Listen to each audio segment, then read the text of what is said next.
What's up, guys? Christiana here for Card Player TV, and today I've got Vanessa Selbst here to talk Omaha strategy.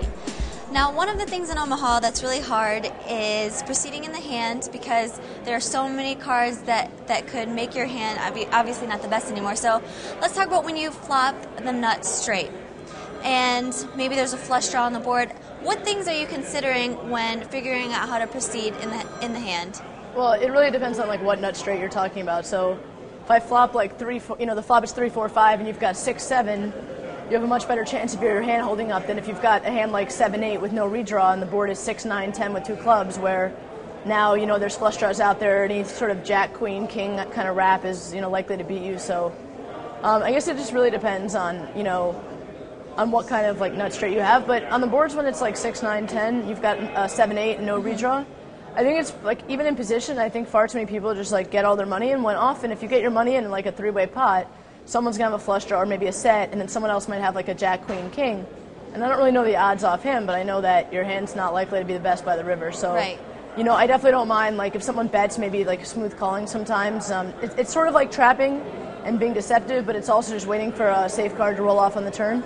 Okay. And if you smooth call, you can also represent other hands. Like maybe someone has a set and or not a set, but I guess maybe someone has the same hand as you, and the flush comes in later, and you can bluff them off the same hand or something like that. So I think people just like too often want to raise, and right. I think it's better sometimes in position to sort of see how the hand plays out in those situations. Checking also seems like you can control the pot size a little bit, so that if a scare card comes, they won't be able to bet as big, so maybe you can still call. So in a multi-way pot, if the scare card does come on the turn, then how do you reassess and try, like, what are the things you look for to know that your hand's still good or that you need to throw it away? Well, I mean, I guess it just depends on what the action was on the flop and how many players there are in the hand. I mean, if let's say someone check calls you on, the 6, 9, 10 board with 2 clubs, and the turn's like the Queen of Clubs, I mean, I'm done with the hand unless, if they check to me, I'm checking. If they check again, maybe I'll make a bet at it.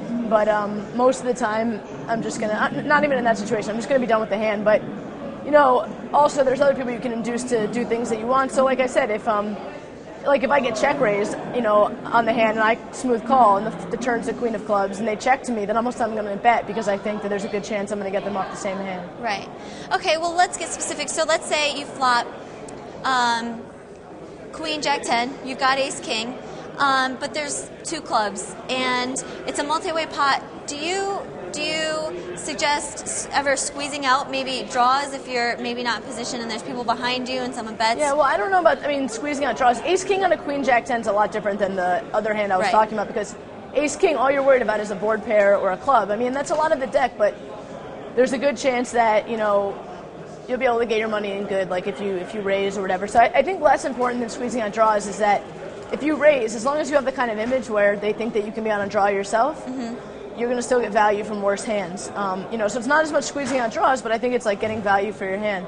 If you have a rock solid tight image, I think that's where smooth calling might be better, because if on a Queen Jack 10 board, if someone that's really tight raises me, I'm folding King 9 without a second thought. So I think it really depends on your image, like how to play the hand and sort of how likely your hand is to get outdrawn and what your opponents will think. Like if I have an opponent that doesn't really think on many levels, and he's going to think that because I called, I never have the best hand, he might just try to bluff me every street. Well, that's obviously a much better opponent to try to like slow play against. Yeah. Okay. Well, how does it change when you flop the nut flush, and obviously there's less cards that could come to, just the board pairing?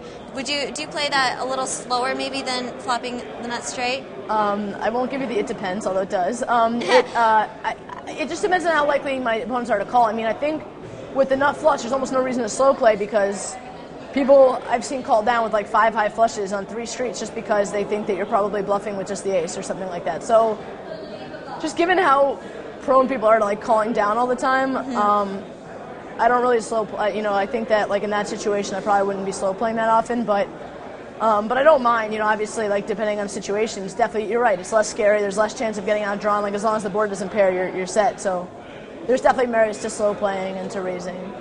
Great, thank you so much. And I know a lot of, especially in Omaha, it's always like it depends. But I really appreciate your insight. Oh, yes. Thank you so much. All right, thank you.